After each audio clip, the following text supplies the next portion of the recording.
আমরা অপেক্ষা করছি ওই নেতার জন্য। ইমাম আল মাহদি আসবে একদিন, চিল্লা এখন ঠিক কিনা? ইমাম মাহদি যখন আসবে আমরা ওনাকে সাপোর্ট করব, আমরা ওনার সৈনিক হব, ওনার সাথে একসাথে কাজ করব। কিন্তু ইমাম মাহদি আসবে, কিয়ামত হবে বলে সবকিছু বাদ দিয়ে কর্মবিমুখ হওয়া এটা ঠিক না। আপনি যেমন কাজ করে যাচ্ছিলেন কাজ করে যান, ইবাদত করে যাচ্ছিলেন ইবাদত করে যান, ক্যারিয়ারকে ব্রাইট করতে চেষ্টা করেছিলেন করে যান। আপনারা আপনাদের কাজকে চালিয়ে যাবেন, কিন্তু ইমাম মাহদি আসবে কিয়ামত হয়ে যাবে বলে আশা হারানো যাবে না। তিরমিজির বর্ণনা বিষ্ণু ইসলাম বলেছেন, ইয়ামলিকু সাবা আসিনিন ফিল আরদ। ইমাম মাহদি যখন পৃথিবীতে আসবে তিনি 7 বছর পৃথিবীতে রাজত্ব করবেন। এবং বিষ্ণু বলেছেন, ইউআতিউ ইসমুহু ইসমি ও ইসমু আবিহি ইসমু আবি। বিষ্ণু বলেছেন যে আমার নামে হবে মাহাদির নাম, আমার বাবার নামে হবে মাহাদির বাবার নাম। মনে রাখবেন, মাহাদি কিন্তু ওনার নাম নয়। মাহাদি মানে হেদায়েত প্রাপ্ত, গাইডেড একজন মানুষ। তো ওনার নাম হবে বিশ্বনবীর নামে নাম। হতে পারে বিশ্বনবীর নাম ছিল মুহাম্মদ সাল্লাল্লাহু আলাইহি ওয়াসাল্লাম, তো হতে পারে ওনার নাম হবে মুহাম্মদ। বিশ্বনবীর নাম যে শুধু মুহাম্মদ এমনটা কিন্তু নয়। বিশ্বনবীর নাম আছে আহমদ, বিশ্বনবীর নাম আছে হাশের, আকিব, আবুল কাসেম, তাহা, ইয়াসিন, মুজাম্মিল। তো কোন নাম নিয়ে যে উনি আসবে এটা আমরা জানি না। তবে বিষ্ণু বলেছেন আমার নামে হবে ইমাম মাহাদির নাম। বিষ্ণুবীর কোনো একটা নাম হয়তো ইমাম মাহাদির থাকবে। আচ্ছা, তারপর বিষ্ণু ইসলাম এটাও বলেছেন, আজরাল জাবহা ওয়া আকনাল আনফ। ইমাম মাহাদির ললাটটা হবে প্রশস্ত ললাট হবে ইমাম মাহাদির, এবং আকনাল আনফ, টল নোজ হবে, প্রমিনেন্ট নোজ, খুব উঁচু নাক হবে ইমাম মাহাদির। প্রশস্ত ললাট, উঁচু নাক। আল মাহদি মিন ইতরাতি। আবু দাউদের আরেক বর্ণনা বিষ্ণু বললেন, ইমাম মাহাদি আমার বংশের হবে, হাশমি খানদানের হবে, কোরাইশি হবে। মিন ভুলদি ফাতেমা রাদিয়াল্লাহু তাআলা আনহার যে বংশের ধারাক্রম, উনার বংশে আসবে ইমাম মাহাদি। ইয়াখরুজু মিন নাহিয়াতিল মাশরিক। উনি প্রাচ্য থেকে আসবেন, উনি পাশ্চাত্য থেকে আসবেন না। ইমাম মাহদি তিনি কিন্তু ইউরোপ, আমেরিকা, অস্ট্রেলিয়া থেকে আসবেন না। উনি আসবেন হচ্ছে প্রাচ্যের কোনো একটা দেশ থেকে।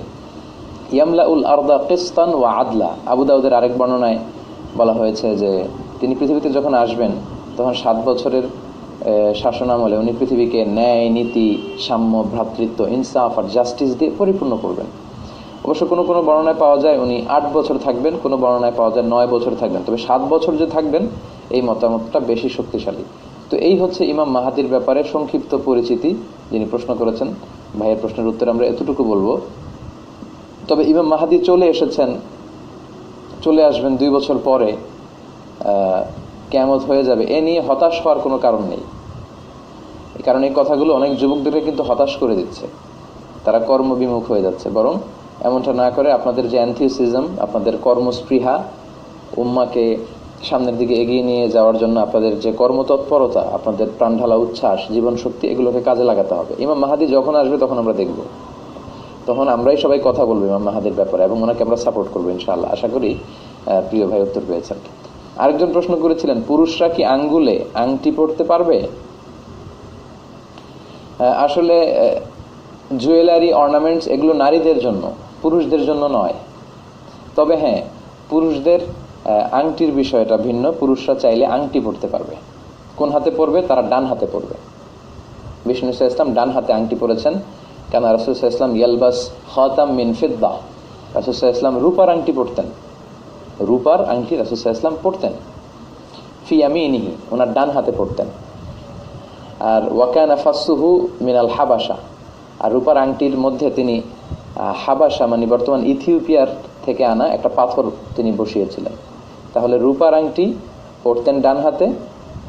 শামাইলে তিরমিজিতে এগুলো এসেছে। আর পাথরটা ছিল হাবাসি পাথর। তো সেই পাথরের মধ্যে আবার বিষ্ণু ইসলাম মুহাম্মদ রাসূলুল্লাহ লিখিয়েছিলেন। সবসময় আংটি পরতেন না বিষ্ণু ইসলাম, মাঝে মাঝে পরতেন। তবে আমরা অনেক নিয়ত করে অনেক পাথর বসাই, সোলাইমানি পাথর, আকিক পাথর, সাফায়ার পাথর, এটা সেটা না। কোনো নিয়ত করে পাথর বসানো যাবে না, এগুলো ইসলামের মধ্যে নেই, এগুলো বিদআত। এগুলো আস্তে আস্তে শিরকের দিকে নিয়ে যাবে। কারণ পাথর কিছু করতে পারে না। ছবি তোলা হারাম কিনা আমরা বলবো ইনশাল্লাহ। মুর্শেদ আলী প্রশ্ন করেছেন, আমরা বলবো মুর্শেদ সাহেব। তো পাথর আপনার কিছু করতে পারে না, করতে পারে হচ্ছে আল্লাহ। ইযা সাআলতা ফাসআলিল্লাহ, বিপদে পড়লে চাবে তো আল্লাহর কাছে চাও, ওয়া ইযা ইসতাআনতা ফাসতাইন বিল্লাহ, সাহায্য চাইবে তো আল্লাহর কাছে সাহায্য চাও। তো কোনো নিয়তে পাথর বসানো যাবে না। বিষ্ণু সাল্লাল্লাহু আলাইহি ওয়াসাল্লাম মাঝে মাঝে এটা পড়তেন, সব সময় পড়তেন না। কেন পড়তেন? সাহাবারা এসে বললে, রাসূলুল্লাহ আপনি যে অনারব বাদশাদের কাছে ইসলামের চিঠি পাঠাবেন, রাসূল সাল্লাল্লাহু আলাইহি ওয়াসাল্লাম চিঠি পাঠাতেন, দাওয়াত দিতেন, ইসলামের সুশীতল বাণী গ্রহণ করার দাওয়াত দিতেন। তো সাহাবারা বলল যে অনারব বাদশারা ওই চিঠি গ্রহণ করে না যে চিঠির নিচে চিঠির প্রেরক সিগনেচার না দেয় কিংবা সিল না দেয়। তো বিষ্ণুনবী তো সিগনেচার দিতে জানতেন না, কারণ বিষ্ণুনবী ছিলেন আন-নবী আল উম্মি, নিরক্ষর নবী। বিষ্ণুনবীর কোনো অক্ষর জ্ঞান ছিল না। আলিফ বা তা সা, কোনটারে জিম বলে কোনটারে হা বলে উনি বুঝতেন না। কোনটাকে ওয়াহেদ, ইসনাইন, সালাসা, 1 2 3 কিভাবে লেখা থাকলে ওইটা পড়তেও জানতেন না। উনি নিরক্ষর ছিলেন। অনেকে আবার ভুল বুঝতে পারেন, বিশ্বনবী নিরক্ষর ছিলেন কিন্তু বিশ্বনবী মূর্খ ছিলেন না। নিরক্ষর আর মূর্খ পার্থক্য আছে। নিরক্ষর হচ্ছে ইলিটারেট, আর মূর্খ মানে ইগনোরেন্ট। বিশ্বনবী ইগনোরেন্ট ছিলেন না, উনি ছিলেন ইলিটারেট, অক্ষর চিনতেন না। Written word was kind of mystery to him. লিখিত কোনো জিনিস রাসূল সাল্লাল্লাহু আলাইহি ওয়াসাল্লামের কাছে এটা একটা রহস্যের মতো ছিল, উনি পড়তেই জানতেন না। কেন জানতেন না? আল্লাহ ওনাকে শিখাননি। বিশ্বনবী যদি লিখতে জানতেন, পড়তে জানতেন, তাহলে কাফির মুশরিকরা আরো বেশি করে বলার সুযোগ পেয়ে যেত যে মুহাম্মদ যে কোরআনের কথা বলে এগুলো আসলে আল্লাহর পাঠানো নয়, সে নিজে লিখেছে, নিজে বানিয়েছে। এজন্য আল্লাহ লেখাপড়াই শিখান নাই ওনাকে, অক্ষর জ্ঞান শিখান নাই। এবং কোনো কবিতাও বিশ্বনবী পড়তে পারতেন না, জানতেন না। ওমা আল্লামনাহু শি'রা ওয়া মা ইয়ানবাগী লাহু, আমি আপনাকে কবিতা শিখাইনি, আর কবিতা শিখানো এটা শোভনীয় নয় আপনার জন্য। যদি বিশ্বনবী কাব্য প্রতিভা যদি ওনার মধ্যে থাকতো, তাহলে সবাই বলতো যে এই কোরআনের কথা, ওয়াদ-দুহা ওয়াল-লাইলি ইযা সাজা মা ওয়াদ্দাআকা রাব্বুকা মা ক্বালা, এই যে মিলানো কথাগুলো এগুলো মুহাম্মদের বানানো, এগুলো আল্লাহর কথা নয়। এই জন্য টেস্ট টিউব বেবি আছে, সময় পেলে আমরা বলবো টেস্ট টিউব। এই জন্য আল্লাহ তাআলা বিষ্ণু ঈসা ইসলামকে অক্ষর জ্ঞান শিখাননি। তিনি বিষ্ণু ঈসা ইসলামকে আল্লাহ তাআলা নিরক্ষর রেখেছেন। তাই বলে তিনি মূর্খ নন, তিনি জ্ঞানী ছিলেন। বিষ্ণু বলেছেন, আদাবানি রব্বি ফা আহসানা তা'দীবি, আল্লাহ আমাকে আদব শিখিয়েছেন, জ্ঞান শিখিয়েছেন, ফলে আমার আদব, আমার জ্ঞান হয়েছে পৃথিবীর সবচাইতে শ্রেষ্ঠতম আদব আর শ্রেষ্ঠতম জ্ঞান। তো বিষ্ণু ঈসা ইসলাম ডান হাতে আংটি পরতেন, রূপার তৈরি আংটি পরতেন। খবরদার স্বর্ণের আংটি পরা যাবে না। পুরুষদের জন্য সিল্কের কাপড় পরার জন্য হারাম, স্বর্ণ ব্যবহার করাও হারাম। ডান হাতে পরতেন, রূপার আংটি পরতেন, সেখানে লেখা ছিল মুহাম্মদ রাসূলুল্লাহ। তো তিনি যখন চিঠি পাঠাতেন অমুসলিম বাদশাদের কাছে, তিনি লিখতেন সালামুন আলা মান ইত্তাবা আল হুদা আসলিম তাসলাম। চিঠিগুলো লিখে নিচে এরকম সিল দিয়ে দিতেন। বিশ্বনবীর ইন্তেকালের পরে এই আংটিটা খলিফা হিসেবে আবু বকর পায়, এবং আবু বকর রাদিয়াল্লাহু তাআলা আনহু উনি এটা ব্যবহার করতেন। 1-1.5 বছর পরে উনি যখন ইন্তেকাল করলেন, ওমরে ফারুক খলিফা হয়ে আসলেন, উনি এই আংটিটা ব্যবহার করতেন, প্রায় 10 বছর ব্যবহার করেছেন। এরপরে ওনার পরে যখন উসমান যুন নূরাইন, সাইয়েদনা উসমান রাদিয়াল্লাহু তাআলা আনহু যখন খলিফা হলেন, তিনি সেই আংটিটা পেয়েছিলেন খলিফা হিসেবে। কিন্তু তিনি কোন একটা কুয়ার পাশে, খুব সম্ভবত বীর ওয়ারিসার পাশে, একজনের সাথে একটা ডিলিংস করার সময় ওনার আঙ্গুল ফসকে আল্লাহ রাসূলের সেই বরকতের আংটিটা কুয়ার মধ্যে পড়ে যায়। এবং ওনার সময় থেকেই কিন্তু ফিতনা গজিয়ে ওঠে, মুসলিম বিশ্বে নানা ধরনের ফিতনা, নানা ধরনের হত্যাকাণ্ড, মারামারি শুরু হয়। আল্লাহু আ'লাম, আল্লাহ ভালো জানে, হতে পারে বিশ্বনবীর ওই আংটিটা ওখানে আল্লাহ মানে একটা কুদরতিভাবেই সেটা পড়ে গিয়েছে, এবং তখন থেকে ওনার সময় থেকে কিন্তু ফিতনা দানা বেঁধে উঠেছে। তো পুরুষরা আঙ্গুলে আংটি দিতে পারবে কিনা এই প্রশ্নের উত্তরে তো আমরা বললাম যে ডান হাতে দিবে, যেহেতু বিশ্বনবী ডানপন্থী ছিলেন, ডান দিক দিয়ে কাজ করা পছন্দ করতেন। কানা রাসূলুল্লাহ সাল্লাল্লাহু আলাইহি ওয়াসাল্লাম ইউহিব্বু তায়াম্মুনা ফি শাআনিহি কুল্লিহি ফি তারাজ্জুলিহি তানাউলিহি, জুতা পরার সময় ডান পা ঢোকাতেন আগে, চুল আঁচড়ানোর সময় ডান দিক থেকে আঁচড়াতেন, মুসাফা করলে আগে ডান দিক থেকে, খাদ্য বিতরণ করলে আগে ডান দিক থেকে। তো সেজন্য সম্মানের হাত হচ্ছে ডান হাত, ডান হাতে আপনারা পড়বেন আংটি, রূপার আংটি। আশা করি বুঝতে পেরেছেন। এরপর এক ভাই প্রশ্ন করেছেন, কাবলাল জুমা ও বাদাল জুমা কত রাকাত? প্রতি সপ্তাহেই আমাদেরকে সালাত আদায় করতে হয়, জুমার সালাত। শ্রেষ্ঠ একটি দিন, এদিনে কিয়ামত হবে। এদিনে আদম আলাইহিস সালামকে আল্লাহ তাআলা সৃষ্টি করেছেন। আদম আলাইহিস সালামকে পৃথিবীতে এই জুমার দিনেই পাঠানো হয়েছে, জুমার দিনে দোয়া কবুল করা হয়েছে ওনার, জুমার দিনেই কিয়ামত হবে। তো এই জুমার দিনে আমাদের 2 রাকাত ফরজ সালাত পড়তে হয়, বা ওয়াজিব যেটাকে আমরা বলি। তো এর আগে পরে কতটুকু সালাত পড়তে হয়, এটা ছিল ভাইয়ের প্রশ্ন। আমরা প্রশ্নের উত্তর দিচ্ছি।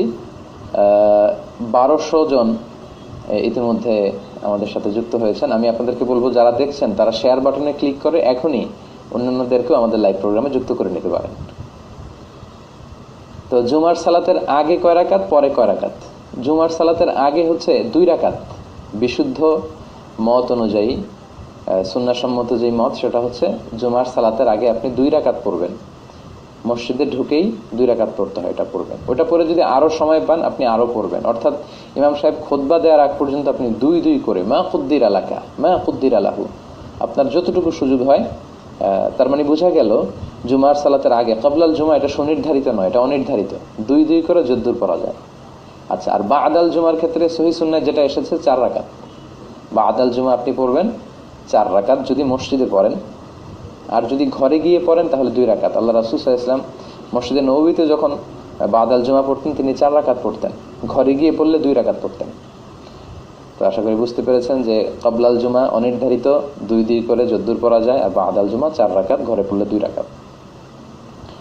এরপর একজন প্রশ্ন করেছেন অ্যালকোহল মিশ্রিত পারফিউম ব্যবহার করা যাবে কিনা। আমরা জানি আতর পারফিউম দেয়া সুন্নাহ, তো এই আতর বা পারফিউম অ্যালকোহল মিশ্রিত যেটা, এটা দেয়া যাবে কিনা, এক ভাইয়ের প্রশ্ন। তো অ্যালকোহলের ব্যাপারে কথা হচ্ছে যে অ্যালকোহলকে আরবিতে বলে খামর। এই খামরটা ইটসেলফ হারাম কিনা এটা নিয়ে মতানৈক্য আছে, কিন্তু অ্যালকোহল মদ যেটা বানানো হয় এটা খাওয়া হারাম, এ নিয়ে কোনো মতানৈক্য নাই, এটা একমত সবাই। ইন্নামাল খামরু ওয়াল মাইসিরু ওয়াল আনসাব ওয়াল আজলাম রিজসুম মিন আম। তো এমডি নাজিম উদ্দিন ভাই প্রশ্ন করছে, কল দিচ্ছেন, প্লিজ এখন কল দিবেন না, লাইভের পরে আপনারা কল দিতে পারেন। তো মদ যে খাওয়া হারাম এতে কোনো সন্দেহ নেই, এটা সবাই একমত। কিন্তু মদ যদি গায়ে লাগে, খামর যদি আপনার পাঞ্জাবিতে লাগে, এটা নিয়ে আপনি সালাত আদায় করতে পারবেন কিনা, এটা ইটসেলফ নাজাসাত কিনা, এটা নিয়ে ইখতিলাফ আছে। কেউ কেউ বলেছেন এটা ইটসেলফ নাজাসাত, পাঞ্জাবিতে লাগলে ধুয়ে নামাজ পড়তে হবে। আর কেউ কেউ বলেছেন না, এটা ইটসেলফ নাজাসাত না, এটা জামায় লাগালেও নামাজ পড়া যাবে। যারা জামায় লাগালেও নামাজ পড়া যাবে এটা নাজাসাত না, তাদের মতে অ্যালকোহল মিশ্রিত পারফিউম ব্যবহার করলে সমস্যা নেই। এবং আমরা যতদূর জেনেছি যে অ্যালকোহল মিশ্রিত পারফিউম, এই অ্যালকোহলটা খাওয়ার অ্যালকোহল না, অর্থাৎ ভাত পচিয়ে, তারি পচিয়ে, ডাল পচিয়ে, আঙ্গুরের রস পচিয়ে যে অ্যালকোহল বানানো হয় ওইটা ওই অ্যালকোহল না। এই অ্যালকোহলটা কাইন্ড অফ স্পিরিট, এটা হচ্ছে প্রিজারভেটিভ অ্যালকোহল, কেমিক্যাল টাইপের। এটা আতরটা বা সেন্টটাকে প্রিজার্ভ করার জন্য এটা পারফিউমের সাথে মিশ্রিত করা হয়। আর এটা যখন আপনি স্প্রে করবেন, স্প্রে করার সাথে সাথে আপনার গায়ের মধ্যে যে লাগবে আতরটা আর ওই স্পিরিটটা, অ্যালকোহলটা বাতাসের সাথে মিশে যায়। তো এই জন্য অনেক স্কলাররা বলেছেন যে এটা গায়ে দেয়া যাবে, এবং গায়ে দিয়ে সালাত পড়লে সালাতের কোনো সমস্যা নেই, সালাত হয়ে যাবে ইনশাল্লাহ। তবে গোটা বিশ্বের একজন মুসলমান নির্যাতিত হলে গোটা বিশ্বের সব মুসলমান চোখের পানি ঝরায় আর কাঁদে আর দোয়া করে, চোরে কোন ঠিক কিনা? নিউজিল্যান্ডে মারা গেল, আমাদের হৃদয়ে ব্যথা আছে না নাই? আরাকানে মারা যায়, আমাদের রক্তক্ষরণ আছে না নাই? ফিলিস্তিনে শহীদ হয়, তাদের জন্য আমাদের দোয়া আছে না নাই? দুর্ভাগ্যবশত আমরা ইহুদিদের ষড়যন্ত্রে পা দিয়ে টুকরা টুকরা হয়ে গিয়েছে, আলাদা আলাদা দল আর গোত্রের কোনো শেষ নাই। এত মায়ের খাওয়ার পরেও আমরা ঐক্যবদ্ধ হওয়ার প্রয়োজনীয়তা অনুভব করছি না। মুসলিম তো এমন দল, এটা দেহের মতো, কাজাসাদিন ওয়াহিদ। দেহের চোখে ব্যথা হলে যেমনি সারা দেহটা কষ্ট পায়, হাত কেটে গেলে যেমনি পুরো দেহটা কষ্ট ভোগ করে, গোটা বিশ্বের কোথাও একজন মুসলমান আক্রান্ত হলে গোটা বিশ্বের মুসলমানরা কাঁদে, জোরে কোন ঠিক কিনা?